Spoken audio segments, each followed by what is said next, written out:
ఒక రాజ్యంలో ఒక స్టోరీ జరిగింది. అది ఏ రాజ్యం ఏంటని అడగని చెప్పలేను.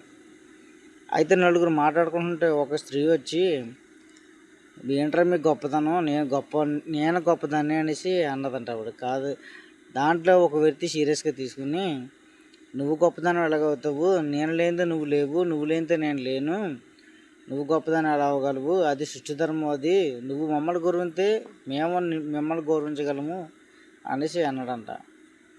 సరే అయితే నీ గొప్ప కోసం చెప్పుకున్నావు కదా, ఎవరిని గౌరవించాలో ఏం చేయాలో చెప్పు అనేసి అన్నదంట ఆవిడ. అయితే దాంట్లో ఒక ఇద్దరు పెద్ద మనుషులు, నువ్వు తొందరపడి మాట ఇస్తున్నావమ్మా, స్త్రీగా నువ్వు గొప్పతనం అవ్వచ్చు అవ్వకపోవచ్చు అది తర్వాత విషయం, మగోడు గొప్పతనాన్ని కోసం నువ్వు తొందరపడి నువ్వు నిర్ణయం తీసుకోకు ఎందుకు అనేసి అన్నాడంట.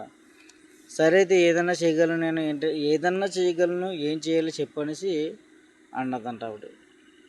సరే అనేసి వీళ్ళు ఒక సముద్రం దగ్గరికి తీసుకెళ్ళి, ఆ పురుషుడు వస్త్రదానం ఏమి లేకుండా అంటరాయి రెండించుకుని 100 మీటర్ల బోటుని పెట్టి, ఆ బోటుని ఎవరైతే తాగుతారో వాళ్ళు ఈ జన్మానికి గొప్పవాళ్ళు అనేసి పంది వేసి ఉన్నారంట.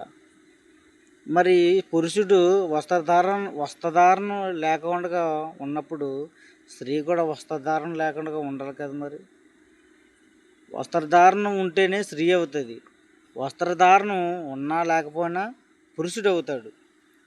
ఆ స్త్రీ అప్పుడు దీన్ని బయట పెట్టకూడదు, బయటికి తీయకూడదు, ఈ రహస్యాన్ని ఇక్కడితోటి దీన్ని సమర్పణ చేయండి అని ఆ స్త్రీ నలుగురు కాళ్ళు సముద్ర నీళ్ళతో కడిగిందంట. మీ గొప్పతనాన్ని మేము ఒప్పుకుంటాం, మీ గొప్పతనాన్ని ఈ నీళ్ళతో, ఈ కన్నీళ్ళతో మీ గొప్పతనాన్ని మేము దాచేస్తాం, మీ గొప్పతనాన్ని, మీ బరువులు బాధ్యతలు మీ కనపడవు, మా కన్నీళ్ళే కనపడతాయి అని ఆ స్త్రీ అప్పుడు కోరుకున్నదంట.